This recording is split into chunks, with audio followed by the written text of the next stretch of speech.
저는 이런 그 워십을 보면서 눈물을 흘리는 게 진짜 처음이었던 것 같고, 이렇게 눈물이 와라 이렇게 할 것 같아서 어떡하지, 설교해야 되는데 하는데 중간에 한번 살짝 웃음을 주셔가지고 이것 또한 하나님의 은혜다라는 느낌이 들고, 아무튼 이 한 번에 이 감동을 주기 위해 너무 오랫동안 준비하셔서 우리 예문 찬양팀을 위해서 다시 한번 감사합니다.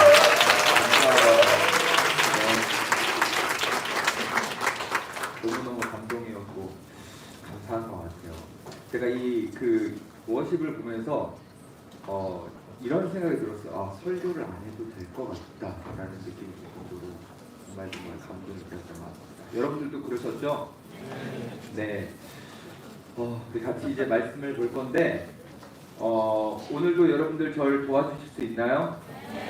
그러면 여기 앞자리 몇 자리 비웠는데, 자, 사진에서 제가 볼 때 한 5분 정도 나오시면 되겠습니다. 3분. 안 나오시면 좀 천천히 설교를 진행하고, 혹시 뒤에 자리에서 앞자리를 사모하시는 분들, 좀 이렇게 하시는 분들 한 2분만 나오셔도 되겠습니다. 네, 오세요. 이쪽으로 오시면 앉으시면 되겠습니다. 감사합니다.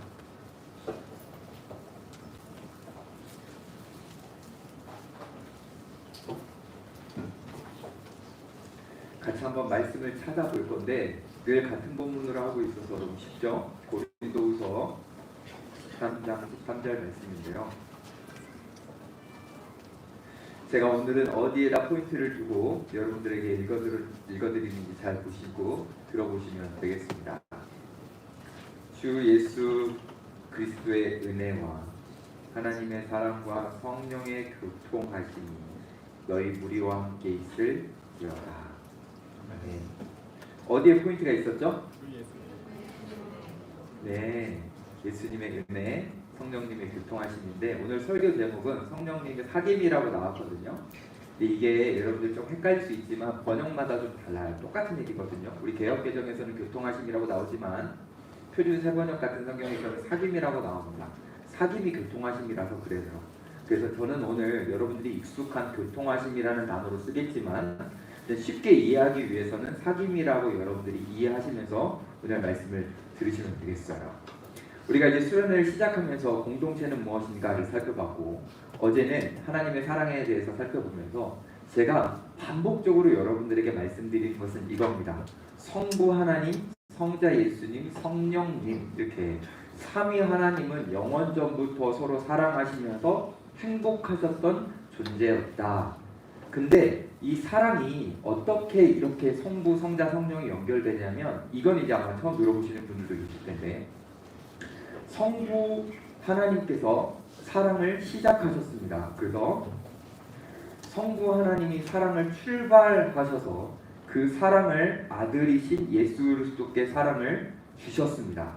그래서 사랑을 출발하시는 분, 시작하시는 분이라는 의미 때문에 성부, 다시 말해서 아버지라는 호칭이 붙는 거고요. 예수님은 그 성부로부터 시작된 그 사랑을 받아 누리시고 다시 돌려드리셨기 때문에 그래서 아들이라는 호칭이 붙은 겁니다. 다시 한번 말씀드리면, 성부, 성자, 성령은 영원 전부터 서로 사랑하셨는데 성부께서 사랑을 먼저 출발하셨고 성자께서 그 사랑을 받아 누리시고 다시 돌려드리셨기 때문에 아버지와 아들이라는 호칭이 붙게 됐는데, 물론 이 아버지와 아들이라는 호칭이 있다 그래서 두 분이 우월 관계로서 더 높고 낮은 것은 아닙니다. 성부와 성자는 서로 동등하신 분으로서 영원부터 그리고 또 앞으로의 영원까지 이렇게 서로 사랑하시는 분입니다. 그런데 이 성부와 성자께서 서로 사랑하실 때 어떻게 사랑하셨냐면 성령님으로 사랑하셨어요. 성령님이 이 성부와 성자의 사랑의 끈과 같은 역할을 해주셔서 성부께서 사랑으로 성령님을 보내시고, 그리고 이 성령님을 받은 예수 그리스도께서 하나님 아버지 성부께 성령님을 받아들이는 그리고 돌려드리는 그런 사랑을 하셨기 때문에 우리 많은 신학자들은 성부, 성자, 성령을 설명할 때 성령님은 이렇게 표현합니다. 사랑의 끈이다. 연결해주는 분이다. 이렇게 이제 설명하기도 합니다. 그러니까 성부, 성자, 성령이 서로 사랑하셨는데 성령으로 사랑하셔서 이 삼위일체가 될 정도로 서로 하나 되실 만큼 서로 사랑하셨습니다. 그래서 이 사랑을 통해서 성부, 성자, 성령은 늘 행복하셨죠. 자, 그래서 이것 때문에 행복 때문에 인간이라는 존재를 만드셨습니다. 인간이라는 존재에게 성부, 성자, 성령께서 무엇을 얻기 위해서 인간을 창조한 것이 아니라 이 누리고 계셨던 이 사랑을 인간도 누리게 되면서 인간이 행복하기를 바라셔가지고 인간을 만드셨습니다. 근데 우리 어제 우리 살펴봤어요. 하나님은 이 행복을 위해서 사람을 만드셨는데 하나님의 백성들은 이 행복을 실패했습니다. 하나님을 떠나버리고 하나님을 사랑하지 않았기 때문이에요. 그 사랑을 받아 누려야 되는데 받아 누리지 못했기 때문입니다. 그래서 우리는 지난 시간 호세아와 고멜과의 관계를 통해서 고멜의 모습이 우리의 모습이라고, 이스라엘 백성들의 모습이라고 우리는 살펴봤는데, 마치 이스라엘 백성들이 실패했던 것처럼 하나님의 백성들이 하나님을 사랑하고 받아 누리는 그 사랑을 실패했기 때문에 하나님은 너희들 실패했구나 라고 그냥 인정하고 끝내시는 것이 아니라 실패한 그것이 너무 안타까우셔서 하나님은 호세아를 고멜에게 보내셨던 것처럼 우리에게 하나님이 직접 오셨습니다. 고멜이라는 그 여인이 비참하게 죽어가는 것을 긍휼히 여겨서 호세아가 그녀를 위해서 노예시장까지 찾아갔던 것처럼, 그녀가 있던 곳으로 찾아갔던 것처럼 우리가 그 사랑에 실패하고 행복을 누리지 못하는 우리를 너무 긍휼히 여기셔서 하나님이라는 분이 우리에게 오시기 위해서 예수님이 육신이라는 인간의 모습을 입고 마치 노예시장에 있는 우리를 향해서 예수님이 오셨습니다. 예수님이 왜 오셨다고요? 사랑하지 못하고 행복을 누리지 못하는 우리를 위해 행복할 수 있도록 예수님이 우리에게 오신 거예요. 예수님이 이 땅에 오셔서 사역을 하고 계실 때에 니고데모라는 한 사람이 예수님을 찾아갔습니다. 이 니고데모라는 사람은 당시 아주 똑똑한 사람, 그리고 많은 사람들이 인정하던 사람, 나름 열심히 율법도 지키고 능력을 발휘하면서 많은 것을 갖췄다고 여겨지던 그런 사람이었어요. 그런데 이 사람이 예수님을 밤중에 찾아가가지고 예수님 앞에 질문을 합니다. 하나님 나라를 어떻게 누립니까? 라고 질문을 하죠. 근데 이 질문은 우리가 지금 말하고 있는 관점으로 다시 해석해보면 어떻게 온전히 하나님을 사랑합니까? 어떻게 하나님과의 관계를 잘 맺을 수 있습니까? 어떻게 진정한 행복을 누릴 수 있습니까? 라는 예수님을 향한 질문이었어요. 그 질문에 여러분들이 아시다시피 예수님은 단호하게 이렇게 말씀하셨습니다. 사람은 거듭나야 한다 라고 말씀을 하셨습니다. 여러분, 거듭난다라는 이 개념은 우리들이 많이 들어서 알겠지만 다시 태어나야 한다라는 의미죠. 근데요, 성경을 잘 읽어보면 이 거듭난다, 다시 태어난다는 의미는 단순하게 진짜로 우리가 죽었다가 다시 태어난다라는 의미만 있는 것이 아닙니다. 그 성경 문맥을 원어적으로 잘 읽어보면 위로부터라는 의미가 있습니다. 그러니까 이건 무슨 말이냐면 사람이 하나님을 온전히 사랑하고 진정한 행복을 누리기 위해서는 다시 태어나야 되는데 그냥 다시 태어나는 것은 의미가 없고 위라는 존재로부터, 위로부터 다시 태어나야만 진짜 사랑을 할 수 있고 그리고 행복을 누려갈 수 있다라는 거죠. 그러니까 우리가 죽었다 깨어난다고 해서 되는 게 아니라는 겁니다. 위로부터 다시 태어난다야 된다는 이야기예요. 이게 이해가 조금 어렵다면 우리 인생으로 한번 돌아볼게요. 우리가 인생을 살면서 조금 예전에 과거를 생각해 볼 때 후회되는 일들이 있을 수 있습니다. 무언가 잘못을 하고 무언가 실수를 했을 수도 있어요. 그래서 우리는 흔히 이런 생각을 하죠. 내가 과거로 돌아갔으면 좋겠다 라고 생각을 할 때가 있습니다. 여러분 그런 생각 해보셨나요? 네. 반응 좀 해줄 수 있나요? 네. 좋아요. 이런 거죠. 빨리빨리 갑시다. 오늘 우리 치킨 먹어야죠. 자, 몰랐나요? 자, 우리가 치킨만 생각하고 있으면 안 돼요. 이제부터 우리 하나님 사랑 생각해야지. 나 이따 치킨 먹어야 되는데 이걸 생각하고 있으면 안 됩니다. 오케이, 망했다. 이거 뭐 하다가 흐름이 끊긴 것 같은데. 오케이, 다시 한번 해볼게요. 우리가 인생을 후회하면서 그때로 돌아가면 될 것 같다라고 생각해서 나 그때로 돌아갔으면, 나 고등학교 3학년 때로, 나 고등학교 때로, 나 유치원 때로 이렇게 돌아갔으면 좋겠다라고 많이들 생각하는데, 솔직히 말하면 여러분들에게 제가 팩트 폭행을 하나 날려볼게요. 돌아가도 소용이 없습니다. 왜냐, 우리는 안 바뀌었거든요. 우리는 돌아가면 똑같은 잘못을 또 하고 똑같은 실수를 또 하고 똑같은 후회된 행동들을 또 하게 됩니다. 우리는 안 바뀌었으니까요. 그러니까 우리가 죽었다가 다시 태어난다 하더라도 하나님의 사랑을 누리고 우리가 행복을 누릴 방법은 없어요. 왜냐하면 똑같이 다시 태어날 존재니까요. 그러니까 우리라는 인간이라는 존재는 죄로 인해서 기울어졌죠. 제가 이것을 사투리로 이렇게 표현해 볼게요. 글러먹었다. 우리 인간이라는 존재는 글러먹은 존재라 다시 태어나도 의미가 없어요. 여러분들이 다시 태어난다 하더라도 하나님의 사랑을 온전히 누려서 온전히 드리고 하나님이 주시는, 하나님이 원하시는 그 행복을 누려갈 방법이 없습니다. 우리는 이 상태로 살아가도 의미가 없고 방법이 없고 다시 태어나도 의미가 없고 방법이 없는 존재입니다. 그래서 예수님이 말씀하셨던 이 요지, 다시 태어나야 된다, 거듭나야 된다라는 이 말씀은 위로부터 능력을 받아서 완전히 새로운 존재로 다시 태어나야 한다. 내가 지금까지 알지 못했던, 지금까지 나와는 완전히 다른 새로운 존재로 다시 태어나야 된다. 그래야 우리는 사랑할 수 있고 행복을 누릴 수 있다. 이거를 이렇게도 표현해 볼게요. 지금 우리는 죄로 인해서 막 삐뚤어지고 기울어지고 막 찌그러진 존재거든요. 우리가. 근데 새로 태어날 때 완전히 다시 태어나서 죄와 상관이 없는 존재로 다시 태어나야만, 그래야만 우리는 하나님 나라를 누릴 수 있고 하나님의 사랑을 누려갈 수 있으면서 행복을 누릴 수 있다는 겁니다. 근데 문제는 우리가 다시 태어날 방법도 없어요. 근데 다시 태어나도 새로운 존재가 되어질 방법도 없습니다. 그러니까 우리 망한 거죠. 다시 말씀드리지만 저와 여러분들은 망한 겁니다. 아무리 우리가 노력해도 하나님의 사랑을 온전히 받고 돌려드릴 수 없고, 아무 우리가 열심히 노력해도 하나님이 정말 우리에게 원하셨던 그 행복을 우리는 누려갈 수 없는 존재입니다. 우리는 그런 존재예요. 그래서 마치 고멜처럼 우리는 포주에게, 사단에게 묶여가지고 노예시장이 이렇게 딱 끌려 나와 있는 존재처럼 우리는 뭔가 할 수 없는 거예요. 내 인생은 비참하게 끝나겠구나. 그냥 이렇게 우리의 삶은 허무해지고 비참하게 되어질 존재인 거죠. 자, 근데 우리 같은 이런 존재를 완전히 위로부터 다시 태어나게 해주시기 위해서 예수님이라는 분이 마치 호세아처럼 오신 거죠. 예수님이라는 분이 우리에게 오셔서 우리가 위로부터 다시 태어날 수 있도록 우리에게 다가와 주시는 겁니다. 그래서 예수님이라는 분은 원래 하늘에 계셨던 분인데 죄와 상관없는 분이었어요. 근데 그 죄와 상관없는 분이 우리를 죄와 상관없는 존재로 만들어 주시기 위해서 죄와 상관 있는 모습으로 이 땅에 오셨습니다.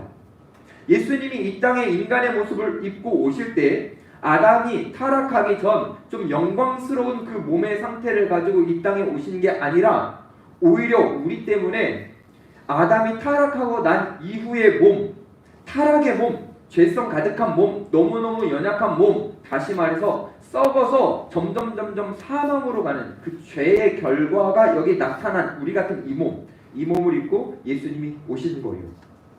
예수님이라는 분은 신인데 하늘에 계시고 우리가 아무리 우주를 봐도 뭐가 뭔지 모를, 우리는 정말 먼지 같은 존재인데 그 신이신 예수님께서 우리와 같은 인간이 되시기 위해서 우리에게 오셨는데 단순히 육체로 보여지는 모습을 살짝 입으시고 오신 것이 아니라 예수님이라는 그 우주 만물을 지으신 분이 완전한 인간이 되어서 우리 가운데 오셨습니다.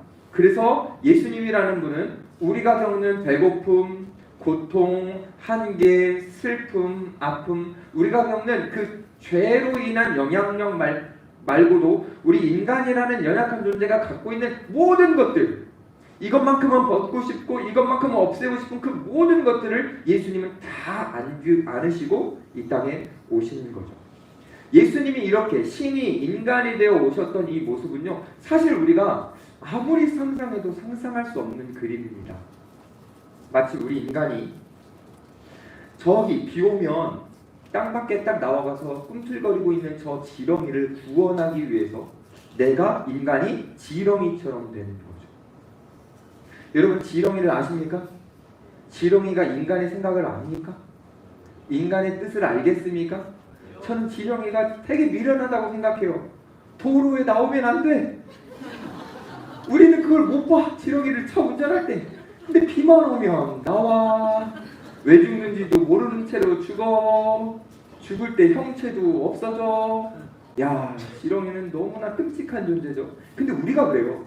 우리가 왜 이렇게 죽어가는지, 왜 이렇게 이런 연약한 몸으로 살아가야 되는지를 모른 채 우리는 그저 죽어가는 지렁이 같은 존재인데, 우리가 그 지렁이를 긍휼히 여겨줘서 우리가 지렁이처럼 될 수는 없잖아요. 아무리 사랑해도. 그렇죠?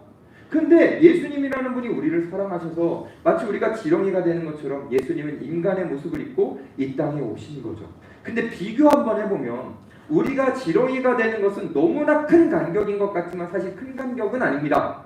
왜냐? 같은 피조물이거든.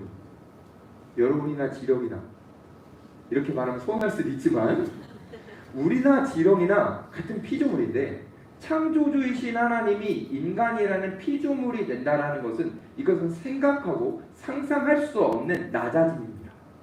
이건 정말 우리가 표현할 수 없는 거죠. 자, 근데 이것은 우리가 이해할 수도 없고 상상할 수도 없어요. 하지만 아는 것 딱 하나 있습니다. 그게 뭐냐면, 그럼 도대체 예수님이 지렁이와 같은 우리를 위해서 왜 인간이 되셨을까? 이 이유는 우리가 알죠. 우리를 사랑하셔서 우리가 위로부터 다시 태어나는 존재가 되게 하시려고, 죄인이 아닌 존재가 되게 하시려고, 죄인이 아닌 분이 죄인이 되어 이 땅에 오신 거죠. 근데 문제는 뭐냐면, 예수님이 이 땅에 이런 정말 자기 비하, 낮아짐으로 이 땅에 오셨지만 예수님은 무엇도 알고 오셨냐면, 정말 아무것도 아닌 지렁이 같은 인간들이 예수님을 거부하고 거절할 것도 예수님은 아셨어요. 심지어는 예수님을 저주하고 예수님을 학대할 것도 예수님은 아셨습니다. 그러니까 너무너무 끔찍한 일인 거예요. 나는 너를 사랑해서 너를 공감해서 너에게 가는데 이 사람이 나를 저주하고 학대하고 나를 비참하게 만든다. 이거 너무너무 끔찍한 일인데 그것을 예수님이 아시면서도 우리 인간 가운데 오신 겁니다. 여러분 청년들, 여러분들은 여러분들을 거부하는 곳에 갈 수 있습니까? 여러분들이 너무 싫어가지고 비난하고 저주하는 그 공동체에 여러분들 갈 수 있어요? 지금 우리 청년 2부는 여러분들을 저주하지 않아도 내가 마음에 안 드는 저 사람 때문에 내가 이 공동체에 안 가고 싶다 이런 생각이 드는, 이게 우리의 수준의 한계인데, 예수님은요 저주하고 비난하고, 아니요, 심지어는 잡아다가 채찍질하고 죽이고 그 사람들 곁으로 오셨습니다. 아무도 예수님에게 관심 가지지 않고, 그분이 어떤 분이신지 관심 가지지 않고, 그분이 우리에게 주시는 사랑을 확인하려고 하지도 않고, 그냥 예수님을 무시하면서 자기 멋대로 살아가는 그 사람들, 그래서 자기 멋대로 불행 속으로 계속 한 걸음 한 걸음 걸어가면서 마치 지옥으로 가고 있는 사람처럼, 마치 도로가로 기어가고 있는 지렁이처럼 그렇게 비참하게 가고 있는 그 인간 한 명 한 명을 위해서 예수님은 사랑이라는 마음 하나 가지고 이 땅에 오신 거죠. 그리고 그 사랑이라는 마음을 가지고 너무나 아프고 이 사람들이 너무나 안타까워서 예수님께서 한 문장으로 그 사람들 향해서 이렇게 말씀하십니다. 수고하고 무거운 짐 진 자들아, 다 내게로 오라. 내가 너희를 쉬게 하리라. 너희들의 짐을 나에게 맡겨라 라고 예수님 말씀하셨습니다. 여기에서 짐은 세 가지로 해석하는데요. 첫 번째는 유대교의 율법을 의미합니다. 당시 유대인들은 율법이라는, 내가 하나님 앞에 무엇을 드리고 헌신해야 된다는 그 무거운 짐을 갖고 있었어요. 그래야만 내가 하나님의 사랑을 받을 것처럼 생각했거든요. 이게 첫 번째. 두 번째는 당시에 로마의 압제에 있었습니다. 그래서 로마의 압제 속에서 가난하게 살아가는 그 비참함, 그게 바로 짐이기도 했고요. 근데 세 번째, 이게 제일 중요한데, 이건 뭐냐면 죄의 짐이었습니다. 죄의 짐에 눌려서 무겁게 살아가고 있는, 그 연약함에 직면하여 살아가고 있는 사람들에게 예수님이 말씀하시는 거죠. 내가 너희들의 짐을 받아서 대신 들어주기 위해 왔으니 너희들이 지금 무겁다고 여기는 그 율법의 짐, 그리고 사회적 속박의 짐, 그리고 너희들이 절대 풀 수 없는 그 죄의 짐, 그것을 나에게 다오. 내가 그것을 받기 위해 너에게 왔다 라고 예수님이 말씀하십니다. 마치요, 우리가 지난 시간에 호세아가 고멜을 향해서 내게 돌아와라, 나를 떠나면 너는 불행해진다, 고멜이여 가면 안 됩니다, 나에게 와야 됩니다 라고 막 애원하듯이 말했던 것처럼 예수님의 이 메시지는 우리를 향해서 딱딱하게 나에게 오십시오 이렇게 말하는 게 아니라 예수님 정말 애원하듯이 우리에게 말씀하시는 겁니다. 제발 너희들의 무거운 짐을 나에게 다오. 너희들 그러다 죽어. 너희들 그러다 정말 쓰러진다, 비참해진다, 무너진다. 그러니 제발 너희들이 갖고 있는 짐을 나에게 주면 안 되겠니? 예수님은 우리를 향해 애원하듯이 이렇게 말씀을 하시는 겁니다. 얘들아, 너희들 나에게 와라. 나에게 짐을 맡겨라. 그러면 너희는 쉼을 얻을 것이다. 이 쉼이 뭘까요? 네, 니고데모에게 말씀하셨던 위로부터의 능력으로 다시 태어나는 겁니다. 다시 거듭나는 겁니다. 나는 죄인인데 죄와 상관없는 사람인 것처럼, 마치 내가 죄인이 아닌 것처럼 새로운 존재가 되게 해주시겠다라는 예수님의 말씀이에요. 하늘로부터 다시 태어나게 해주시겠다라는 거죠. 근데요, 예수님이 이렇게 말씀하셔도 사람들은 예수님께 나아가지 않습니다. 왜요? 여전히 자기 안에 있는 욕망, 이거 놓치고 싶지 않거든요. 이 욕망이라는 것은 내가 지고 있는 이 짐과 붙어 있습니다. 그래서 이 짐을 내어드리려면 이 욕망도 떼어서 다 나가야 되는데, 내가 생각하는 꿈, 내가 생각하는 목적, 소망, 소명, 내가 생각하는 모든 욕망들, 이런 것들이 내 짐에 다 달라붙어 있어서 이 욕망을 놓치고 싶지가 않은 거예요. 나는 세상에서 잘 나가고 싶고, 나는 세상에서 잘 되고 싶고, 하나님도 필요하지만 다른 것도 필요하죠. 그래서 그것을 놓치고 싶지 않아서 주님 앞에 짐을 내어드리지 않는 겁니다. 예수님은 세상을 향하는 그 삶의 방식을 바꿔서 나에게 오라라고 말씀하시는데, 주님, 제가 그건 알겠는데 제가 주님께로 나아가려면 너무 포기할 것들이 많아서 그 정도는 못하겠습니다. 주님께 내 모든 것을 맡길 수는 없습니다. 주님을 내가 사랑하는 건 맞는데 주님만 사랑하지는 못하겠습니다. 그건 저에게 너무 큰 부담입니다. 주님, 안 되겠습니다. 너무나 많은 사람들이 교회를 다니고 예수님을 믿는다고 하지만 주님도 사랑하고 싶어 하죠. 주님만 사랑하고 싶지 않아요.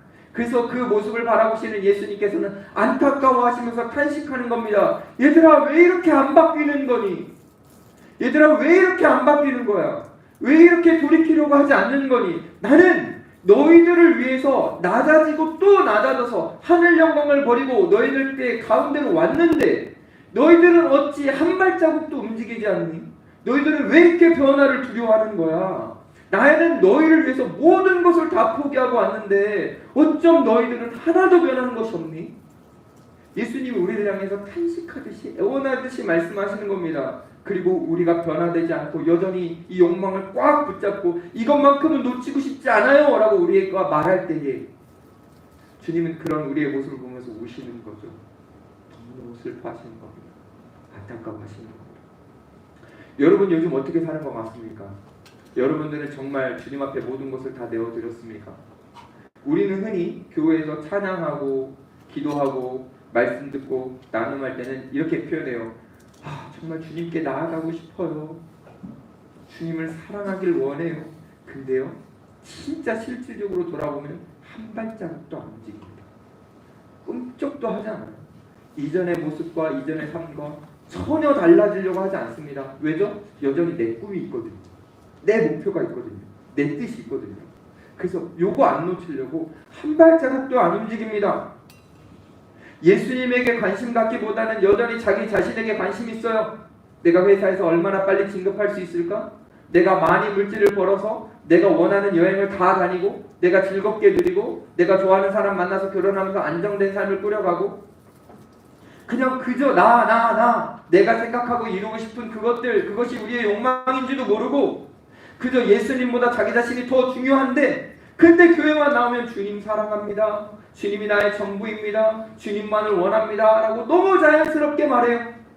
그래서 어느 순간 그것이 자연스러워지면서 그게 난 줄 착각해요. 나는 세상에서는 주님 없이 막 살아가고 있음에도 불구하고 교회만 오면 내가 다른 사람들처럼 찬양하고 눈물을 흘리면서 고백하니까 그 눈물을 흘리면서 주님 앞에 찬양하고 고백하는 것이 나인 줄 착각해서 내가 무엇을 바꿔야 되고 내가 무엇을 포기해야 되고 내가 무엇을 엎드려야 하고 내가 무엇을 내려야 되는지 내려놔야 되는지 아무 생각도 하지 않죠. 그냥 나로 만족하는 겁니다. 그때 주님이 우리에게 말씀하시는 거예요. 한 발자국도 안 움직이는 거예요. 하나도 변하지 않는 거예요. 너는 그대로구나. 사랑하는 청년들아, 너희들의 무거운 짐을 나에게 다오. 내가 너희들 때문에 여기에 왔다. 주님 우리에게 말씀하시는 겁니다. 우리는요, 이 주님께 우리의 짐을 못 내려드리니까 우리는 이 세상에서 다른 세상 사람들과 비슷하게 살아갑니다. 남을 이기지 못해서 안다라고요. 더 많이 소유하지 못해서 전전긍긍하고요. 오늘을 만끽하지 못한 채 내일을 염려하면서 살아갑니다. 예수님께 우리의 짐을 내려놓지 못했기 때문에 우리는 비참하게 살아갑니다. 이것이 불행인 줄도 모르고 그것을 선택하면서 계속해서 살아갑니다. 그런 비참한 우리에게 예수님이 오시죠. 한 걸음 한 걸음 더 다가오십니다. 그리고 말씀하십니다. 내가 너와 함께하고 싶다. 내가 너를 완전히 다른 존재로 태어나게 해주고 싶다. 내가 너를 구원하고 싶다. 제발 나에게 와라. 너희들이 새로운 인생이 되게 해주겠다. 세상의 염려와 세상의 근심은 상관없는 존재로 되게 해주겠다. 그러니 제발 나에게 와라. 여러분들은 주님의 이 음성을 듣고 계십니까? 여러분들 마음 가운데 깊이 새겨서 말씀하시는 주님의 이 음성이 찔림으로 듣고 계십니까? 안 들립니까? 그냥 종교적 형식과 종교적 생활에 취해서 난 이렇게 살아가도 괜찮은 것 같아 라고 하면서 하나도 그 예수님의 음성이 들리지 않습니까? 여러분, 이 음성이 안 들리면요 망하는 겁니다. 제가 예전에 교회에서 사역할 때 많은 분들이 아픈 분들을 위해서 기도해달라는 요청을 많이 했었어요. 그러다가 이제 어떤 분을 위해서 기도하게 되는데 그분이 이제 병상에 누워 있었거든요. 제가 이렇게 얘기했어요. 하나님, 그 병상에 누워있는 그분에게 주님 말씀해 주십시오. 그분 귀에다가 주님 이렇게 말씀해 주십시오. 사랑하는 내 딸아, 내가 너를 사랑한다 라고 그분의 귀에 주님께서 속삭이듯이 딱 한 문장 요것만 한번 해주십시오. 그러면 그분이 주님의 음성을 진짜 딱 들었을 때에 그분이 이제 인생을 마지막으로 가고 있는데 그 마지막이 그냥 비참하게 느껴지는 것이 아니라 내가 만날 나에게 따뜻한 음성을 주셨던 그 예수님을 향한 설렘을 갖게 되면서 그 마지막도 행복하고, 그리고 주님을 그 만나는 순간 영광스럽게 주님을 안길 수 있도록 주님 그 귀에다가 주님 말씀해 주세요. 사랑하는 내 딸아, 내가 너를 사랑한다. 이거 한마디만 해주세요. 제가 이렇게 기도했거든요. 근데요, 이 기도가요 그 환자에게만 필요한 게 아니에요. 여러분들에게도 필요합니다. 저는 주님이 여러분들에게 말씀하셨으면 좋겠어요. 자신의 꿈과 욕망을 포기하지 못해서 여전히 무거운 짐을 갖고 끙끙거리면서 혼자 울면서 살아가고 있는 영혼들, 세상의 가치관으로 막 여기 뒤덮여가지고 내가 하느님의 나라, 하나님의 세계관으로 살아가는 건지 세상의 세계관으로 살아가는 건지 구분도 하지 못하고 전전긍긍하며 살아가고 있는 그 영혼들, 주님을 온전히 누리지 못해서 여전히 불행함으로 살아가고 있는 영혼들, 하나님 이 불행한 영혼들에게 한마디만 해주십시오. 사랑하는 내 딸아, 사랑하는 내 아들아, 내가 너를 사랑한다. 여러분, 이 음성을 들어야 됩니다. 주님께서 여러분들에게 이렇게 따뜻하게 말씀해 주시면요, 그러면요 진짜 내적 평안이 옵니다. 그리고 안정이 오고요, 그리고요 삶이 바뀌기 시작합니다. 이전과 다른 행복한 삶을 살게 되는 겁니다. 저는 정말 우리 모든 청년들이요, 주님 앞에 한 발짝 스스로 못 될 거 알아요. 그래서 주님이 여러분들에게 말씀해 주시는 그 음성을 너무나 감사하게 듣고 그 음성에 힘을 입어서 우리에게 100발자국, 1000발자국, 10,000발자국 다가오신 그 주님 앞에 우리도 한 걸음만, 주님 앞에 한 걸음만이라도 한 걸음 나아갈 수 있기를 간절히 소망합니다. 여러분들이 이렇게 새로운 존재가 되게 해주시기 위해서 예수님이 여러분들에게 어떤 은혜를 베풀어 주셨는지 이제부터 살펴보려고 해요. 왜 축도 속에서 하나님은 사랑이라고 그랬고 성령님은 교통하심이라고 그러고 예수님은 은혜라고 그러는지, 그 예수님의 은혜가 무엇인지를 이제부터 살펴보도록 하겠습니다. 예수님이 복음서를 보면 많은 사역을 하실 때에 이런 일이 한 번 있었습니다. 가늠하다가 현장에서 잡힌 여인이 있었어요. 율법에 의하면 그 여인은 돌에 맞아 죽어야 되는 겁니다. 근데 여러분 그 성경을 잘 보시면 너무 어이가 없습니다. 간음은 여자 혼자 하는 게 아니에요. 근데 남자는 도망갔습니다. 제가 볼 때 남자는 어느 정도 사회적 영향력이 있었을 것 같아요. 다 눈 감아주는 거죠. 남자는 눈 감아줬는데 이 여인은 사회적 영향력이 없었으니 이 여인만 잡아다가 이 여인을 비참하게 사람들이 죽이려고 했습니다. 이 여인은 그 남자와는 다르게 누구의 도움도 받을 수 없는 지경이었습니다. 비참한 지경이었죠. 근데 여러분 아시죠? 이 여인을 예수님이 어떻게 해주십니까? 감싸주십니다. 그 여인을 막아주십니다. 사람들이 그 여인을 향해서 돌을 던지려고 할 때 예수님이 이렇게 말씀하시죠. 이 여인에게 돌을 던지려면 죄 없는 사람만 던져야 된다. 근데 여러분 아시죠? 죄 없는 사람이 어디 있겠습니까? 예수님은요 자기의 그 품으로 이 여인을 딱 보호해 주시는 거예요. 이 여인에게 돌을 던지려면 나에게 던져라. 예수님이 그렇게 해주시는 거죠. 이 부분에서 우리는 감동을 받습니다. 아, 예수님이라는 분이 정말 사랑이 많으시구나. 이 여인을 품어주시는구나. 감싸시고 보호해주시는구나. 근데 이 부분은요, 이 감동 포인트만 있는 게 아니에요. 여기에는 굉장한 예수님의 은혜가 있습니다. 뭐냐면 이 여인에게 돌을 던지는 것은 예수님에게 던지는 것이라는 것을 알려준 거예요. 무슨 말이냐? 예수님은 이 여인과 자신을 하나처럼 보여주신 겁니다. 동일시 해주신 거예요. 예수님은 비천하고 아무 편이 없고 사회적으로 아무 능력이 없는 그 여인을 자신과 동일시 해주신 겁니다. 그래서 이 여인이 예수님이고 예수님이 이 여인인 것처럼 예수님은 그러한 은혜를 베풀어 주신 겁니다. 예수님이 우리 인간들에게 오셔서 베풀어 주시는 은혜, 그 은혜의 진짜는 바로 이 동일시입니다. 마치 하늘의 영광을 가지신 분이 인간의 모습으로 오셔서 인간처럼 동일시 해주시는 것처럼 우리같이 죄인, 돌에 맞아 죽을 인생들을 예수님이 내가 너고 너가 나다라는 이 동일시의 은혜를 주셔서 우리와 하나 되어주시는 것, 이것이 우리에게 베풀어진 정말 너무너무 소중한 은혜인 거죠. 자, 그럼 여러분, 이 은혜는 예수님께서 왜 주시는 겁니까? 너무 명확해요. 우리는 사랑하지 못하고 행복을 누려갈 수 없는 존재이기 때문에 하나님 우리를 긍휼히 여겨주셔서 우리가, 잘 들으십시오, 예수와 같은 존재가 되게 해주시려고, 예수가 우리와 같은 존재가 되어주셔서 우리가 예수와 같은 존재, 다시 말해서 다시 태어난 죄가 없는 이전과는 다른 그런 존재가 되게 해주시려고 예수님이라는 그 영광스러운 분이 우리와 동일시 해주시는 겁니다. 완전히 새로운 존재가 되게 해주시는, 그래서 우리가 이전에 감히 상상하지 못했던 완전히 멋진 작품이 우리가 될 수 있도록 예수님이 우리에게 동일시 해주시는 거죠. 그래서 예수님의 은혜 하면 우리는 이꼴 동일시 이렇게 가도 괜찮은 겁니다. 예수님이 우리에게 동일시 해주시는 이 은혜는 너무너무 소중하기 때문이에요. 근데 이 소중한 은혜를 여러분들이 어떤 자격이 있어서 예수님이 주시는 게 아닙니다. 여기 앉아있는 청년 이부가 여기 오지 않은 다른 청년들에 비해서 열심히 있어서도 아니고, 여러분들이 그동안 공덕을 많이 쌓아서도 아니고, 여러분들에게 어떤 부분에 탁월함이 있어서도 아닙니다. 어쩌면 우린 자격이 없죠. 이 가늠하다 잡힌 이 여인처럼 아무런 조건도 없이 예수님이 사랑하신다는 그 조건 하나만으로 우리는 예수님으로부터 동일시의 은혜를 누리고 있는 겁니다. 아무 조건 없이. 그 대표적인 인물이 바로 베드로라는 인물이죠.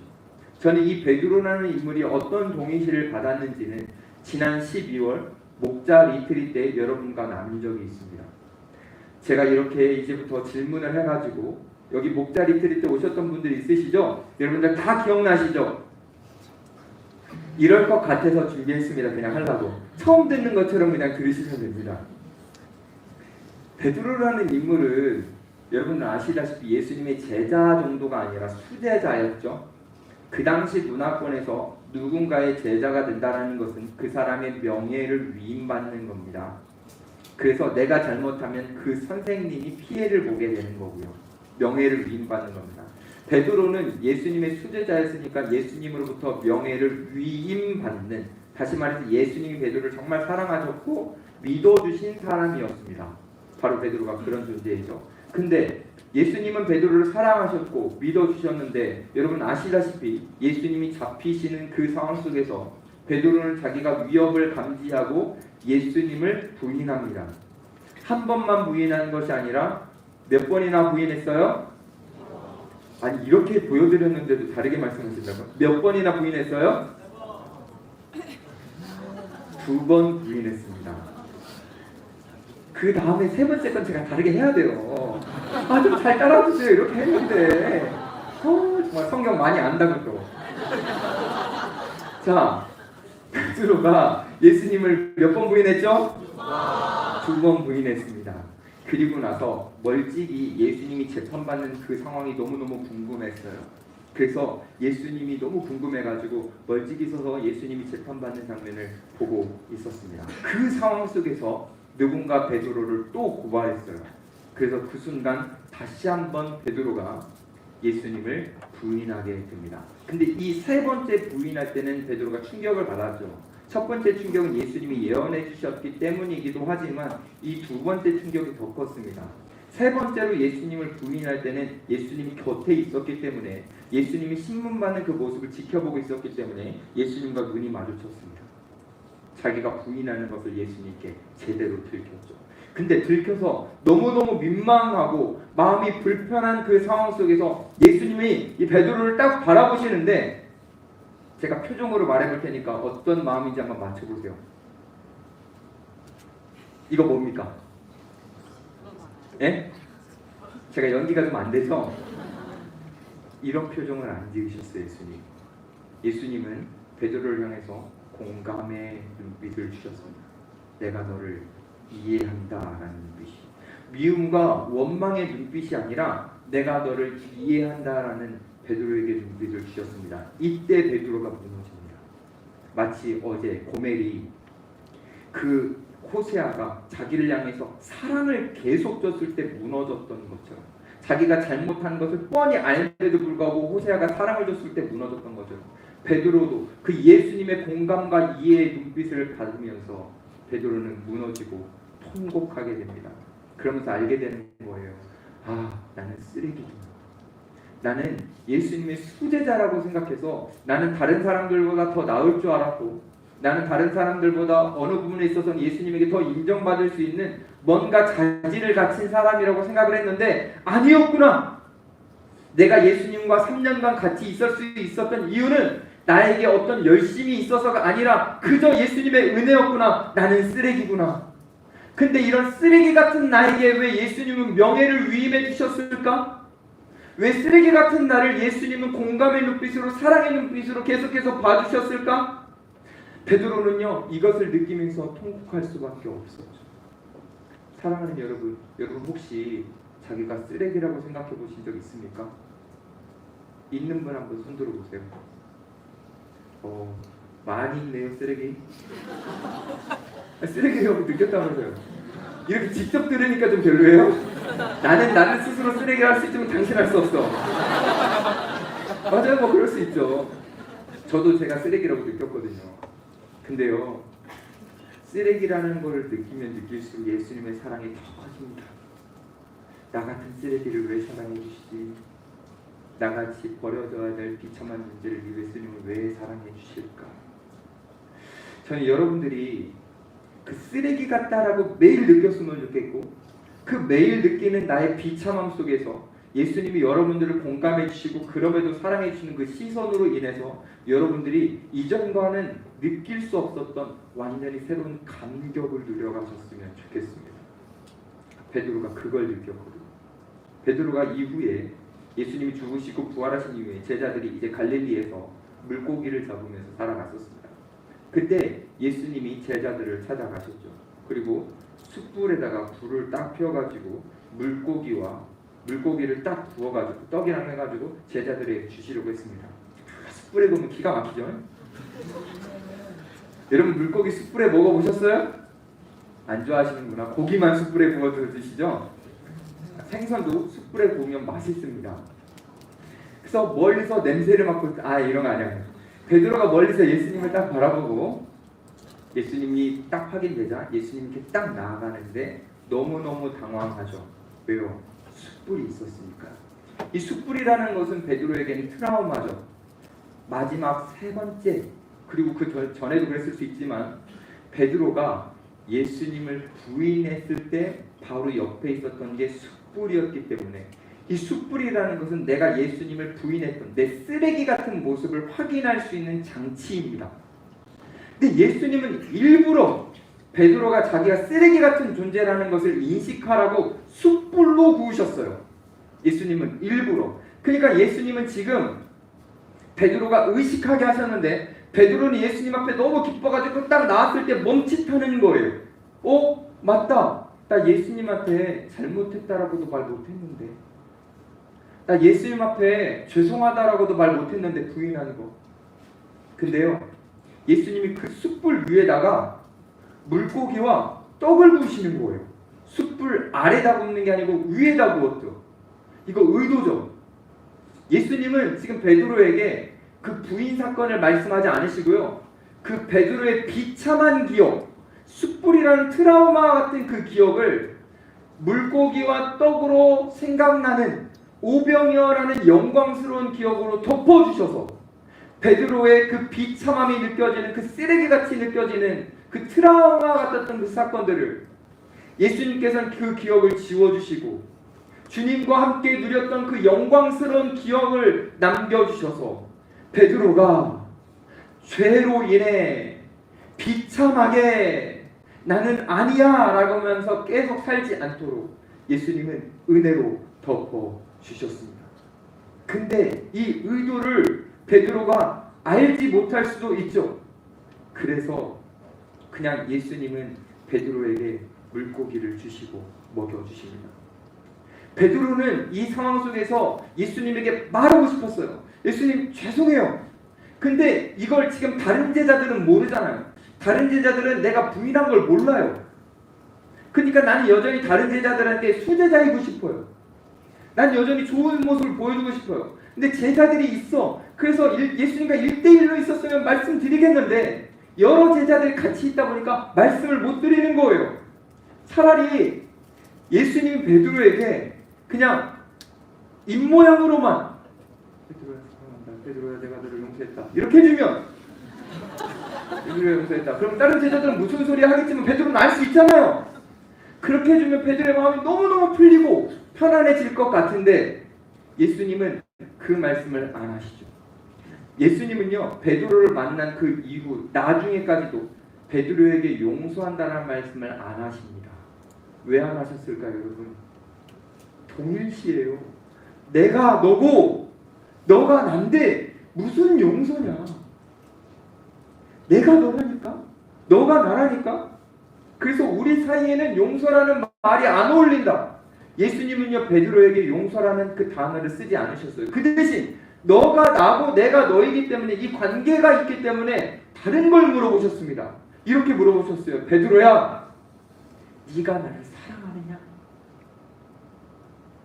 지금 예수님은 여러분들에게 이런 질문을 드리시는 겁니다. 너는 나를 사랑하느냐? 청년들아, 너희들은 나를 사랑하니?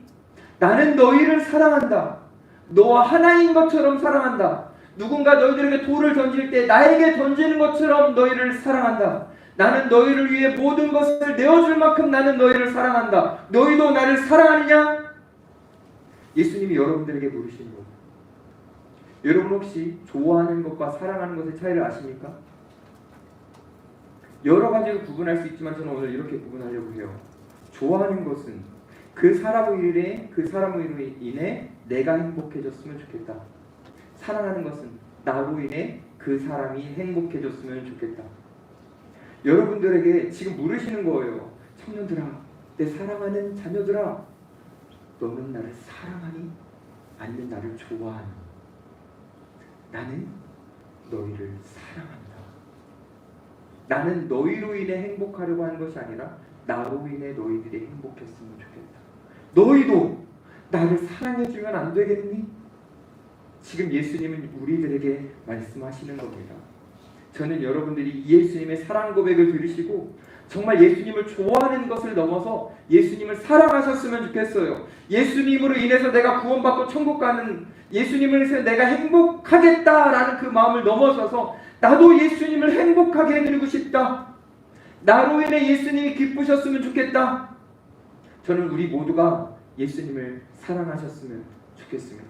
그러면 예수님을 우리가 사랑할 때에 예수님은 우리를 동일시해 주시는 그 은혜를 누리게 해줄 겁니다. 예수님은요, 우리가 예수님을 정말 사랑할 때요, 예수님은 우리와 하나 되어 주셔서 베드로가 이전에는 실망스러운 삶을 살아갔지만 그 이후에 굉장히 영광스러운 삶을 살아갔던 것처럼 우리가 이전에는 실망스러운 삶을 살아갔을지라도, 누군가 나에게 쓰레기라고 말했을지라도, 내가 스스로 내가 쓰레기라고 여겼을지라도, 내가 하나님을 사랑하고 예수님을 정말 사랑하면 이제는 쓰레기 같은 인생이 아니라 정말 영광스러운 인생으로 주님이 우리를 만들어 주십니다. 바울도 그랬어요. 바울은요, 예수님을 만나고 이전과 이후가 완전히 다릅니다. 바울은 완전히 다시 태어났다고 해도 무방해요. 그는요, 그가 의지를 가지고 내가 다시 태어나야지 하지 않았죠. 그저 다메섹에서 예수님을 만나고 예수님을 사랑하게 되면서 예수님을 사랑하니까 새로운 인생이 되었습니다. 예수님을 사랑하지 않았을 때 어떻게 했었습니까? 전도자들을 박해했죠. 근데 예수님을 사랑하니까 어떻게 되었습니까? 그 박해받는 전도자가 되었습니다. 원래 바울은 바리새파 율법 교사로서 떵떵거리면서 세상에서 마치 국회의원처럼 편안하고 안정적으로 부유하게 편안하게 살아갈 수 있었어요. 근데 예수님을 사랑하게 되자 그것을 다 내려놓고 복음을 전하는, 고난이 있고 핍박이 있고 어려움이 있는 그 삶을 의지적으로 기쁨으로 선택할 수 있었습니다. 그래서 여러분 아는 것처럼 바울은 너무나 영광스러운 사람이 되었죠. 이 영광스러움을 경험했던 바울이 우리를 향해 이렇게 말해줍니다. 고린도후서 5장 17절, 그런즉 누구든지 그리스도 안에 있으면 새로운 피조물이라, 이전 것은 지나갔으니 보라 새 것이 되었도다. 저는 이 말씀 속에 새 것이 된다라는 표현도 좋고 보라라는 그런 강조점도 좋아요. 하지만 제가 정말 좋아하는 표현이 이겁니다. 누구든지, 바울만 아니라 지금 비참하게 살아가고 있는 우리, 여전히 쓰레기 같은 우리, 여전히 하나님을 의식하지 못하고 삶 속에서 무너져 있는 우리, 악에 빠진 우리, 우울한 우리, 누군가에게 말하지 못할 죄로 인해 마음 떨려가지고 들킬까고 고민하고 있는 그 우리도, 세상 속에 영향력 없는 우리도 누구든지 그리스도 안에 있으면, 그분을 진짜로 사랑하면 이전과는 다른 새로운 피조물이 된다. 완전히 다른 새로운 존재가 되게 해주겠다. 니고데모가 예수님께 질문했던 그 질문, 어떻게 해야 하나님 나라를 누릴 수 있습니까? 라고 했을 때 위로부터 다시 태어나는 그 하늘의 능력, 그것을 힘입어야 되는데 누구든지 예수님을 사랑하기만 하면 그 능력을 우리에게 주시겠다라는 거죠. 근데 이게 주어지는 게 진짜 은혜예요.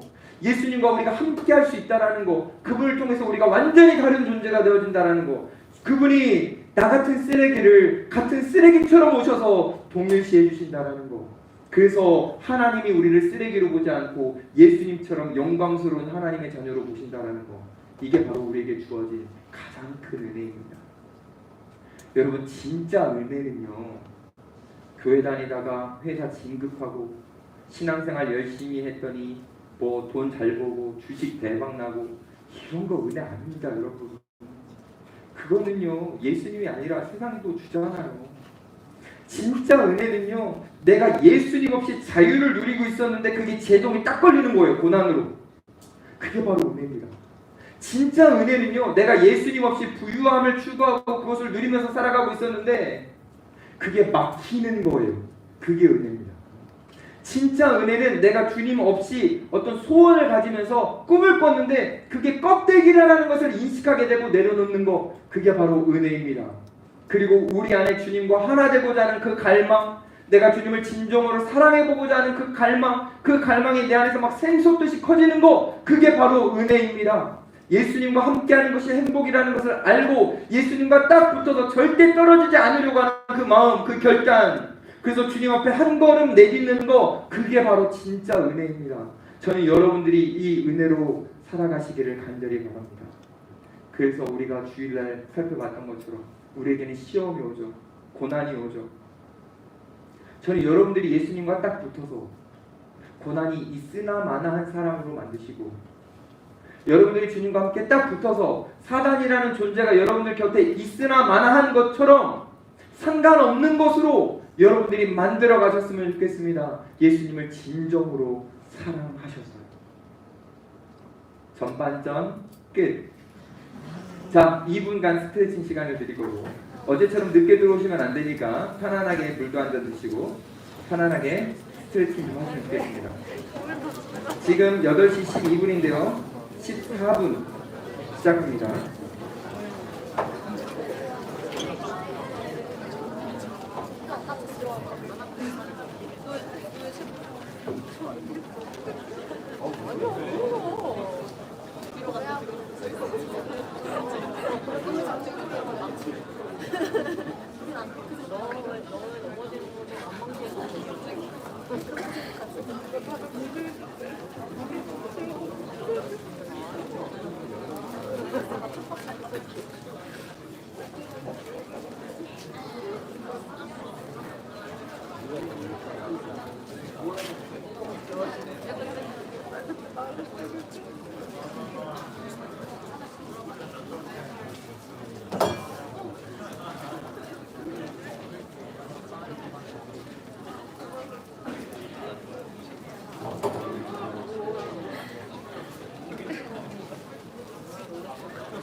제가 이제 넘었을 걸, 그러니까 잡아놓고 제가 땅에 엉덩이가 안 닿다고 생각했었는데 영상을 보니까 엉덩이가 닿은 거예요.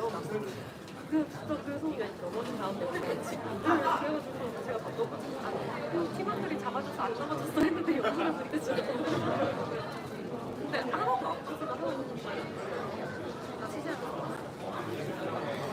자, 여러분 이제 들어보셔야 됩니다. 생각보다 2분이 짧아요. 알았어? 그래. 너의 사과 받는다.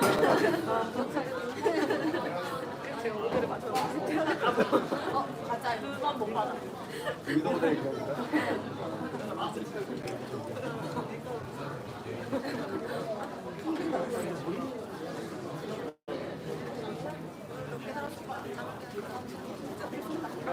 근데 이게 목소리 있었어요. 제가 일단 나갈 때 이거를 그냥 완전 이거 지금 제가 마신 게 아니라 쏟은 거예요. 그래서 저희가 나가는 순간에 이거 쏟았고 그래서 제가 약간 저는 좋은데 이제 막 한나 신발 듣고 약간 조금 내 몸이 온 상태에서 어떻게 그러실 것 같아 막 이렇게 자, 이제 시작하겠습니다. 15분이에요. 1분 지났어요.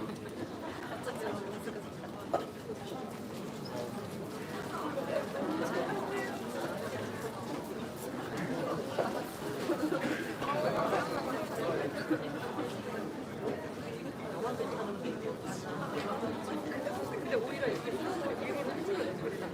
알았어. 저기 뒤에서 대화하고 계신 분들 들어오세요.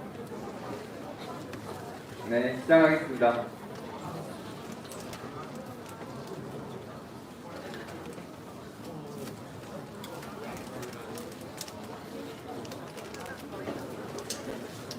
아까 그 스케치북 있잖아요.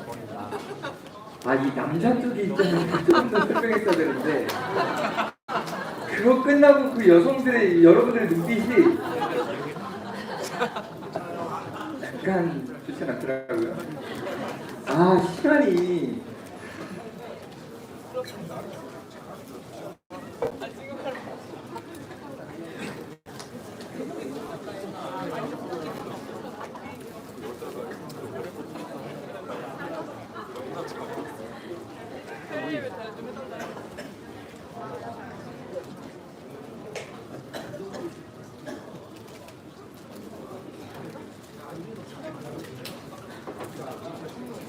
와, 끝까지 뒤에서 대화하고 계신 분들 있어요.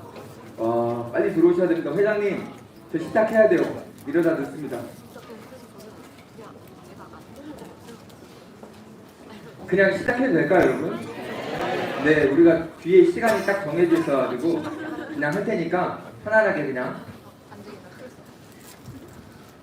우리는 예수님과 함께 살아가고 싶죠. 특별히 이런 수련회 와가지고 이렇게 설교 들으면 예수님과 함께 하고 싶습니다. 그런 마음이 안 생기면 수련회 안 오셨을 거예요. 그렇죠? 그리고 그런 마음이 없었다면 주일날 예배에 참여하지도 않으셨을 겁니다. 아마도 마음이 예수님으로 향하고 그분께 다가가고 싶을 겁니다. 근데 문제는 뭐냐면 우리에게는 이런 마음 자체가 없다라는 것이 아니라 마음이 너무 조금 있다라는 것도 문제지만 마음이 있어도 실행 능력이 없다라는 거죠. 내가 정말 주님만 사랑하겠다고 이따가 와서 막 기도도 막 할 텐데 근데 기도 이후에 주님만 사랑하는 것 실현 자체가 너무너무 어려운 거예요.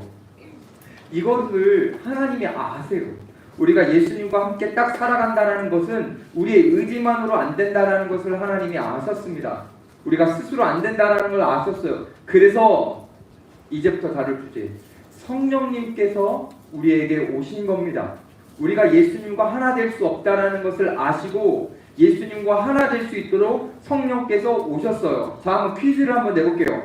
성령은 영원전부터 성부와 성자가 사랑할 수 있도록 서로 사랑의 뭐라 그랬죠?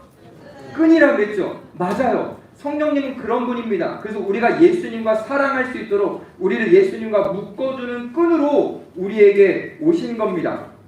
성령님을 통해서 우리는 예수님을 사랑하게 되는 거죠. 조금 한번 다른 각도로 한번 생각해 보면 우리가 예수님을 사랑한다는 것은 참 어이없는 일입니다. 왜냐하면 여러분 예수님 실제로 본 적 있습니까? 없죠. 근데 우린 미친 인간들이에요. 왜냐하면 한 번도 본 적이 없는 그 예수님을 사랑한다고 말하고 아침마다 속삭이고 눈물 흘리고 막 감정을 다 쏟아내고 한 번도 본 적이 없는데 그분을 향해서 사랑한다고 말하고 심전에 있다가 우리가 하겠지만 막 춤도 춥니다. 여러분 한 번도 본 적이 없는 사람을 대상으로 삼고 춤춘다? 미친 겁니까? 안 미친 겁니까? 여러분들은 미친 사람들입니다. 이상해요?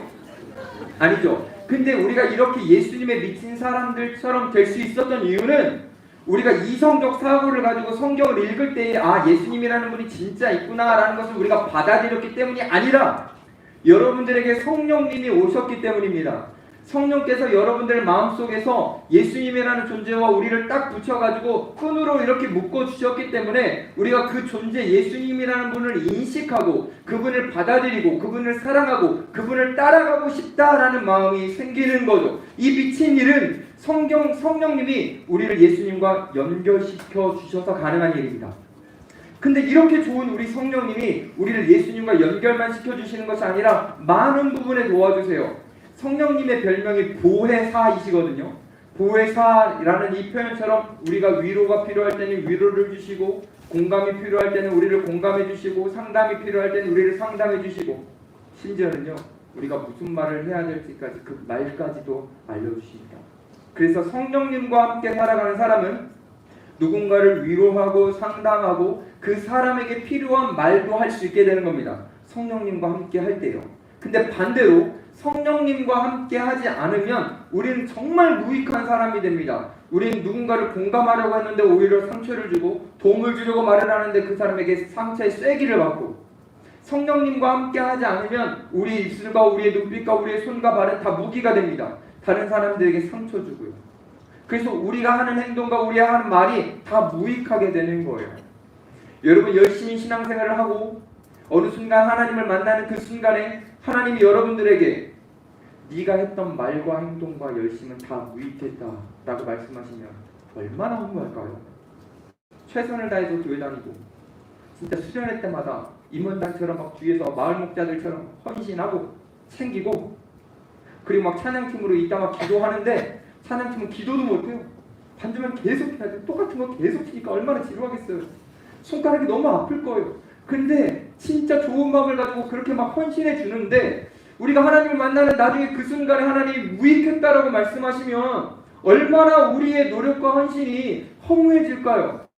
근데요 진짜로 너무 안타까운 것은 무익할 수 있습니다. 왜냐하면 성령님과 함께 하지 않으면 무익한 것이기 때문이에요. 우리가 아무리 교회에서 열심을 다해도 그것이 성령님과 함께하는 것이 아니라면 무익한 것일 수 있어요. 저는 아까 여기에서 막 워십을 하는데 막 눈물이 나올 정도로 감동되었거든요. 그래서 저는 저분들이 성령님과 함께 한 것 같아요. 제 마음을 막 움직였으니까. 그런데 혹시 그들 중에 누구는 성령님과 함께 하지 않았다면 우리가 아무리 눈물을 흘렸어도 무익할 수 있는 거죠. 제가 여기서 여러분들에게 설교를 해가지고 여러분들이 많이 눈물을 흘리고 이따가 막 기도의 집회를 했을 때 여러분들이 뜨겁게 막 은혜를 받았어요. 근데 제가 성령님과 함께 하는 게 아니라면 이 설교 또한 무익한 것이 될 수 있습니다. 성령님과 함께 하지 않으면요.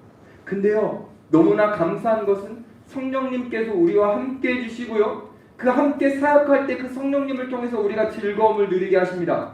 성령님의 그 은혜를 우리가 직접적으로 받으면서 내가 생각지도 못했던, 내가 상상하지도 못했던 그런 일들을 성령께서 나에게서 막 이루어 주시면서요, 그 감격을 누리게 하십니다. 무익하지 않고 유익하게 하시는 거죠.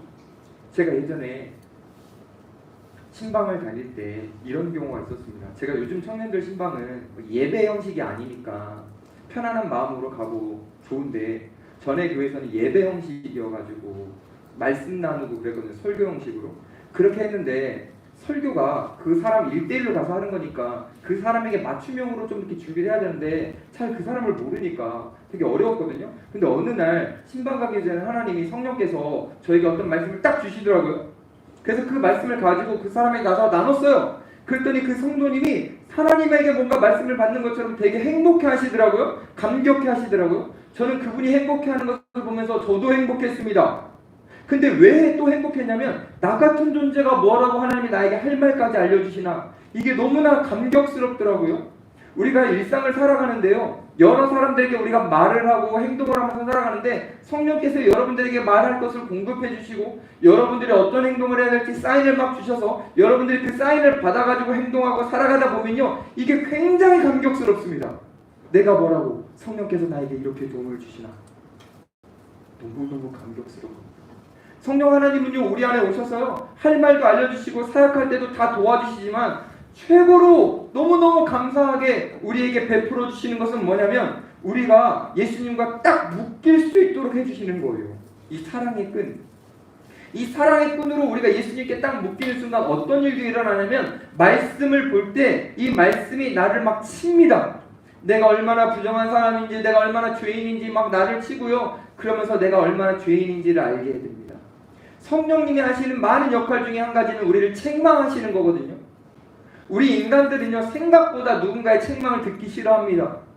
근데요, 성령님은요, 우리를 책망하셔서요, 우리가 말씀을 통해서, 기도를 통해서 우리가 갖고 있는 그 죄에서 벗어날 수 있도록 우리를 깨닫게 해주십니다. 만약 여러분 중에 요즘 회개가 안 되는 분이 있다면 성령 하나님과 친하지 않은 거예요. 우리가 죄를 안 짓고 있어서가 아니라 성령 하나님과 가깝지 않은 겁니다. 이거는 더 심각하게 말씀드리면 지금 무익하게 살아갈 수도 있는 겁니다. 성령 하나님과 가깝지 않다라는 것. 근데 말씀을 볼 때, 찬양을 할 때, 기도를 할 때, 우리 교제를 할 때 성령 하나님이 우리의 마음을 만져주셔서 내 죄가 막 드러나고 내 마음속에서 막 표현되고 내가 얼마나 무능한 사람인지 드러난다면 성령께서 여러분들과 함께 하고 계시다라는 증거니 여러분들은 오히려 회개할 때 감격스러워야 됩니다. 회개할 때 기뻐야 돼요. 그리고 회개가 사랑스러워져야 됩니다. 성령께서 여러분들과 함께 하시다라는 증거고, 그 증거는 우리가 무익한 삶을 살지 않고 하나님 보시기에 유익한 삶을 살고 있다라는 증거가 되기 때문이에요.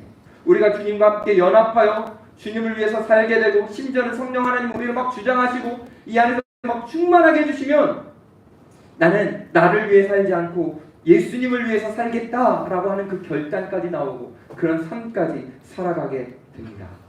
이 모든 것은 성령 하나님이 우리 안에 오셔서 우리 안에서 역사하셔야지만 이루어지는 것인데, 이 성령 하나님의 묶어주심, 왜 묵이 이상하게 나왔지? 강조성이라고 이렇게 강조, 이 묶어주심, 이 끈으로 묶어주심, 이것을 이렇게 표현하는 거예요. 교통하심. 나와 예수님을 연결시켜 주심. 이거를 표준세번역에서는 사귀게 해주심. 사귐. 근데요, 너무 많은 이들이 이 성령 하나님의 묶어주심, 교통하심을 풀어버리고 예수님에게서 스스로 벗어나려고 합니다. 예수님을 딱 붙어서 살 수 있도록 성령 하나님 우리를 막 밀어주시는데 우리가 예수님에게서 떠나가려고 합니다. 그리고 스스로 무언가를 해보려고 해요. 그래서 예수님 없이 정치에 관심을 갖고, 예수님 없이 문화에 관심을 갖고, 예수님 없이 사회 문제에 관심을 갖고, 예수님 없이 살아가려고 합니다. 마치 독립한 것처럼요. 정말 심각한 것은 교회에 있을 때도 그럽니다. 교회에 있을 때도 예수님 없이 찬양하고, 예수님 없이 말씀을 듣고, 예수님 없이 교제를 해나갑니다. 독립적으로요. 근데 많은 사람들은 몰라요. 아, 저 오빠 진짜 믿음 좋다. 정말 멋진 교회 오빠다. 콧소리를 내겠지만 그 남자는 알죠. 예수님이 있는지 없는지. 근데 어느 순간요, 계속 예수님 없이 살아가다 보면 자기가 예수님이 있는 것처럼 착각하기도 합니다. 성령님은 이런 것을 바라보시면서 너무나 안타까우신 거예요. 우리가 예수님과 함께 살지 않으면 우리는 불행할 수밖에 없는 존재인데, 우리를 예수님과 함께 하도록 막 묶어주시는데, 우리가 그것을 풀어놔서 우리 중심적으로 살아가면 성령은 우리 안에서 뭘 하시냐면 탄식하십니다. 성령 하나님이 우리 안에서 탄식하세요. 근데요, 그냥 탄식만 하는 것이 아니라요, 뭣도 해주시냐면 너무 감사하게도 기도도 해주십니다. 성령 하나님은 우리 안에서 탄식하시면서 기도하셔서 우리를 예수님께로 막 떠밀어 주십니다. 우리가 예수님으로부터 벗어나려고 할 때 떠밀어 주세요. 여러분, 어떻게 떠밀려 수련회 왔습니까? 여자친구가 오자고 했어요? 리더가 오자고 했습니까? 여러분, 예수님을 향해서 무엇이 떠밀고 있습니까? 성령님이 떠밀고 있습니다. 여러분들이 주일날 말씀을 들을 때 어느 순간 하종국 목사님의 말씀을 듣는데 그 말씀이 내 말씀처럼 여겨질 수 있도록 성령께서 떠밀어주고 계십니다. 예수님과 가까이 가라고요. 청년부 안에서 목장 모임에서 서로 교제하고 있는데요, 저 지체의 말을 들어보니 나도 정말 예수님 가까이 살고 싶다라는 마음이 들도록 그 목장 모임 안에서도 성령께서 떠밀어주고 계십니다. 우리 안에서 탄식하면서 기도하신다라는 것은 우리가 예수님과 함께 살 수 있도록 밀어주신다라는 거죠. 그래서 우리는 생각지도 못했던 방법으로 주님께 나아가고 있어요. 때로는 수련회를 통해서, 때로는 어떤 지체를 통해서, 말씀을 통해서, 기도를 통해서, 성령님은 다양한 방법을 통해서 우리를 예수님께로 밀어주십니다.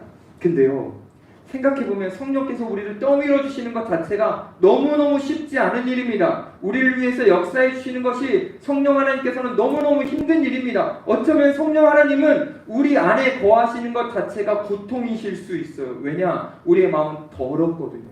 성령이라는 이름이 뭡니까? 거룩한 영 아닙니까? 거룩한 분이 죄 가득한 우리 안에 들어오셔서 계신다라는 것 자체가 너무너무 불편한 일입니다. 근데 성령 하나님 그것을 선택하셨죠. 혹시 여러분들 중에 집이 60평대 되는 아파트 사신 분이 있습니까? 손 들지 마세요. 부러우니까. 그런 분이 무슨 일에 의해서 6평짜리 곰팡이 많은 집으로 이사가야 된다면 편안하게 살 수 있겠습니까? 우리 성령 하나님은요, 온 우주를 운행하시는 너무너무 크신 분입니다. 근데 그분이 선택하셨어요. 6평짜리 곰팡이 난 그 집보다 더 부패하고 더 좁은, 죄악 가득해서 비좁은 우리 마음 가운데 성령 하나님이 들어오셔서 딱 하나 우리를 사랑하셨기 때문에, 그래서 우리를 예수님과 함께 묶어주시려고 우리 안에서 탄식하십니다. 애원하십니다. 아파하십니다. 그러면서 우리를 예수님과 막 묶어주시는 거죠. 이유는 하나예요. 우리를 사랑해 주셔서 예수님과 묶어주시려고 하는데 우리가 자꾸 풀어나니까, 예수님과 함께 하지를 않으려고 하니까 성령 하나님이 우리 안에 들어오셔서 그 역할을 해주시는 겁니다. 왜요? 우린 예수님 없으면 불행하거든요. 예수님은요, 우리의 불행 때문에 십자가를 달리셨지만 성령 하나님은 우리의 불행 때문에 우리 안에 들어오는 불행을 선택하시는 거예요. 우리가 괜찮은 사람이라서 들어오신 게 아닙니다. 우리 안에 너무나 많은 죄악들이 있습니다. 그럼에도 불구하고 우리의 불행을 못 견디셔서 우리 안에 들어오는 불행을 선택하신 겁니다. 바울은요, 우리가 예수님과 붙어있지 않은 상태를 이렇게 고백했어요. 오라, 나는 곤고한 사람이로다. 이 사망의 몸에서 누가 나를 건져내랴. 이 메시지를 기억하십시오. 사람이 예수님과 붙어있지 않으면 곤고한 사람, 비참한 사람, 다시 말해서 사망의 몸이라고 표현하는 겁니다. 바울이 이 표현한 것은요, 로마의 사형제도를 생각한 겁니다. 로마는요, 여러 가지 사형제도가 있었어요. 그 중에 하나는 이런 것도 있었습니다. 사형수를 시체와 묶어버립니다. 얼굴과 얼굴을 대고 손과 손을 대고 몸을 딱 묶어서 시체와 사형수를 묶어 놓습니다. 그러면 그 사형수는 살아있지만 이 시체에서 나오는 바이러스에 의해서 이 사형수는 죽어가게 됩니다. 살아있지만 죽은 거예요. 그 시체와 사망의 몸과 연결되어 있기 때문이죠. 근데 이 끔찍한 일이 예수님과 연결되어 있지 않은 모든 인간에게 이루어졌다라고 말하는 겁니다. 우리는 예수님과 연결되어 있지 않으면 죄로 인한 사망의 몸과 연결되어 있어서 우리는 그 사망의 바이러스가 우리에게 막 침투되는데 이걸 몰라요. 근데 침투되어서 우리는 죽어가는 겁니다. 우리는 죽어가는 것은 이해해요. 근데 사망의 바이러스가 우리에게 들어오고 있다는 걸 모르는 거죠. 그래서 우리는 현재 살아가고 있는 것이 아니라 엄밀히 말하면 인간은 죽어가고 있는 겁니다. 근데 바울은 모든 인간이 이 사형수처럼 시체와 딱 묶여있는 존재였는데, 그래서 사망의 바이러스로 인해 살아가는 존재였는데 성령께서 그 묶음을 풀어주시고 우리를 예수라는 그 생명의 존재와 딱 붙여서 눈과 눈, 우리의 마음과 마음, 우리의 손과 손을 예수와 함께 묶어주셔서 예수에서부터 나오는 그 생명의 바이러스가 우리 안에 들어와 우리가 영원히 살게 해주신다는 겁니다. 성령 하나님이 묶어주시는 이 교통하심의 은혜는 바로 이런 거예요. 예수님과 함께 묶여서 이제는 사망의 바이러스로 인해 죽어가는 인간이 예수님과 함께 묶여서 이제는 완전히 다른 사람, 새로운 존재, 위로부터 태어난 거듭난 존재, 그 존재로 살게 되는 겁니다. 그 예수님의 바이러스를 우리가 받아서 이거 하나 때문에 성령님은 우리 안에 거하시는 겁니다. 불편하고 또 불편해도요 우리를 예수님과 묶어주시려고요. 근데요 성령 하나님은요 우리 안에서 탄식하시지만 우리가 예수님과 딱 묶여가지고 예수님으로부터 그 은혜를 우리가 받아서 성령의 열매라고 말할 수 있는 그 예수님의 은혜가 우리의 삶에 막 열매처럼 나타나면 성령 하나님은 불편하시고 탄식하셨지만 우리 안에 나타난 그 열매로 인해 미소를 지으십니다. 우리 안에 있는 것이 너무나 고통스럽지만 우리 안에 성령의 열매가 나타날 때 성령 하나님은 기뻐하십니다. 그리고 여러분들에게 성령님은 이렇게 말씀하세요. 내 고통은 너희들에게 나타나는 열매로 사라진다. 나는 이걸로 충분하다. 너희들이 생명의 사람이 된다면, 너희들이 예수님으로 인해 충분하고 예수님으로 인해 행복해진다면 나는 내 고통이 괜찮다. 여러분, 이 성령 하나님의 묶어주시는 은혜를 아는 사람은요 예수님에게 묶여지는 이 은혜가 얼마나 큰 건지를 아는 사람은 그 성령 하나님의 교통하심이라고 하는 이 묶어짐에 감격하여 여기서 절대 벗어나지 않으려고 노력합니다. 성령에 매여서 살아가려고 하는 거죠. 때로는 이 성령에 매이는 삶이 우리의 이성으로는 이해가 안 될 수도 있어요. 주님께 매이는 삶은 불편할 수 있습니다. 고난이 주어지고요, 핍박이 주어지고요, 압박이 들어올 수 있어요. 하지만 이것을 불행으로 여기지 않습니다. 오히려 불행은 예수님과 내가 떨어져서 내가 독립적으로 살아가는 것이 사망의 바이러스를 받는 불행이라고 여기고 절대로 예수님과 떨어지지 않으려고 몸부림칩니다. 이것을 아는 사람이요. 저는 여러분들이 예수님에게서 절대 벗어나지 않기를 바랍니다. 이것이 가장 큰 불행이라는 것을 여기고 주님에게서 절대 벗어나지 않기를 바랍니다. 만약 여러분의 삶에 고난이 계속되고 사회에서 뭔가 잘 일이 하나도 안 풀려도 여러분들이 성령에만 매여있으면, 예수님께만 매여있으면 그것이 가장 큰 행복이라고 여기시고 주님과 함께 살아가는 그 영광스러운 기쁨을 날마다 누려가셨으면 좋겠습니다. 대표적인 케이스가 바로 바울이죠. 바울은요 성령에 매여서 선교 여행을 다녔습니다. 근데 희한하게도 그의 선교 여행은 햇빛이 짱짱한 날보다는 구름 낀 날들이 너무나 많았습니다. 선교 여행을 갈 때 너무 많은 사람들에게 구타를 당했고, 구타 당해봤어요? 진짜 아파요. 진짜 슬퍼요.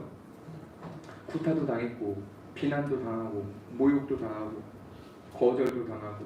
그래서 어떻게 보면 바울의 선교 일정은 성령께 매여서 선교 일정을 감당했는데 하늘에 그 영광스러운 햇빛이 딱 비춰지는 그 날보다 구름 가득한 날들이 너무나도 많았어요. 그런데요 바울은 이 구름 가득한 그 나날들을 불행으로 여기지 않았습니다. 바울은요 성령에 매이지 않는 것이 불행이지 이것을 불행으로 여기지 않았어요. 오히려 내 앞에 내 위에 있는 이 구름과 같은 것은 곧 나를 향해 하나님이 은혜의 비를 내려줄 거라는 믿음을 가지고 성령 안에 매여있는 것만 사모했습니다. 그랬더니 이 바울은 그 일생 속에 성령이 내려주신 은혜의 담비로 말미암아 놀랍게도 그가 뿌렸던 씨앗들이 자라고 열매 맺는 그 놀라운 은혜들을 일평생 경험하게 됩니다. 하나에만 집중했더니 성령 하나님께 매여서 주님과 함께 딱 붙어서 살아가는 것만 집중했더니 환경과 상황은 상관하지 않고 온전히 주님 앞에 살아가는 것만 집중했더니 그의 삶에는 놀라운 성령의 역사들이 맺어지게 되면서 그것을 바라보시는 성령님도 기쁘시고 바울도 너무나 기쁜 삶을 살아가게 되었습니다. 바울은 완전히 다른 사람이 되었죠. 성령에 매이기 전에는 율법으로 사람을 매서 예루살렘으로 끌고 가는 사람이었습니다. 근데 바울이 성령에 매이는 순간 어떻게 된 줄 아세요? 자기가 포승줄에 묶여서 예루살렘으로 가는 것을 선택합니다. 성령에 매었을 때는 어마어마한 변화가 일어나는 거죠. 고난을 당하러 일부러 예루살렘에 갑니다. 그리고 성령에 매어서 가는 것 자체를 굉장히 영광스럽게 여겼습니다. 저는 우리 청년들이 이 시대에 성령에 매어서 살아가는 사람들이 되었으면 좋겠고, 그 성령에 매어서 살아가는 것을 이 세상 그 어떤 것보다도 가장 영광스럽게 여겼으면 좋겠습니다. 그래야 여러분이 누구인지 알 수 있어요. 나는 하나님의 것이라고 난 이성적으로는 말할 수 있는데 그게 뭔지는 모르겠는데 성령에 매어 살아갈 때 하나님의 것, 하나님의 자녀가 어떤 삶을 살아가는지 누릴 수 있습니다. 그것을 누리다 보면 어떤 일이 일어나는지 아십니까? 다른 사람들과 비교하면서 불평하지 않습니다. 다른 사람들처럼 되려고 흉내내지도 않습니다. 다른 사람들과 비교하면 자기 자신이 실망하지도 않습니다.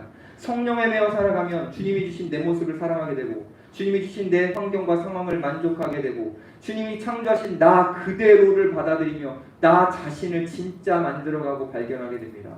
저는 여러분들이 예수님과 함께 성령에 매어 살아갔으면 좋겠습니다. 우리가 성령에 매어 살아가면 세상 그 어떠한 것에도 매이지 않게 되는 진짜 자유함이 생깁니다. 여러분 저를 보실 때 자유해 보이나요? 뭔가 억압되어 보이나요? 자유해 보여요. 자유해 보이나요? 저는 여러분들 모두 다 그렇게 자유하게 보였으면 좋겠습니다. 세상에 그 어떤 것에도 매이지 않아요. A, B, C, D 아무것도 상관없어. 내가 지금 성령님과 관계가 가깝고 예수님을 내가 왕으로 모시고 그분과의 관계가 친밀하면 A든 B든 C든 D든 아무것도 상관없어. 나는 매이지 않아. 전 여러분들이 그렇게 살았으면 좋겠습니다. 사도행전 읽어보신 분, 사도행전이 어떻게 끝나는지 아십니까? 사도행전은 원어로 봤을 때 아콜리토스라는 부사로 끝납니다. 이 단어는 방해를 받지 않고라는 의미를 갖고 있습니다.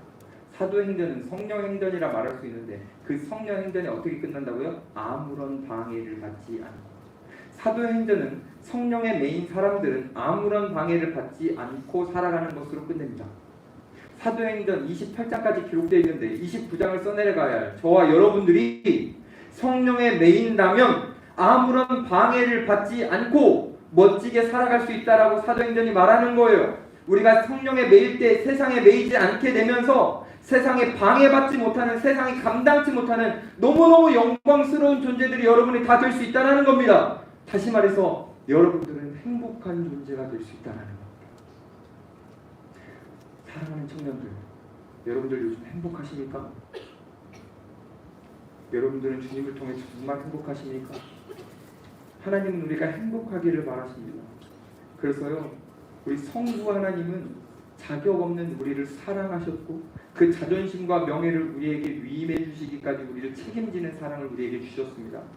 우리가 행복하기를 바라셔서 우리 예수님은요, 우리와 동일시해 주시기 위해서 낮은 모습으로 우리에게 오셨습니다. 우리의 성령님은요, 우리가 행복하기를 바라셔서 예수님과 묶어주시기 위해 우리 안에서 고통스럽지만 탄식하시면서 우리를 등 떠밀어 주십니다. 이 하나님의 사랑과 예수님의 은혜와 성령님의 교통하심은 그저 주어진 게 아닙니다. 성부, 성자, 성령께서 우리에게 행복을 주시기 위해서 성부, 성자, 성령께서 자신들의 행복을 포기하셨습니다. 증거대로 끝낼 거예요. 예수님이 십자가에서 죽으실 때 성부 하나님은 성자 예수님께 등을 돌리셨습니다. 이건 어마어마한 일이에요. 영원전부터 성부와 성전은 교제로 사랑으로 하나됨으로 행복을 누리셨는데 우리의 행복을 위해 그 행복의 관계를 끊으셨습니다. 교제 대신 고립을 자처하셨어. 아들을 버렸죠. 아들이신 예수님은요, 십자가에서 어떠셨습니까?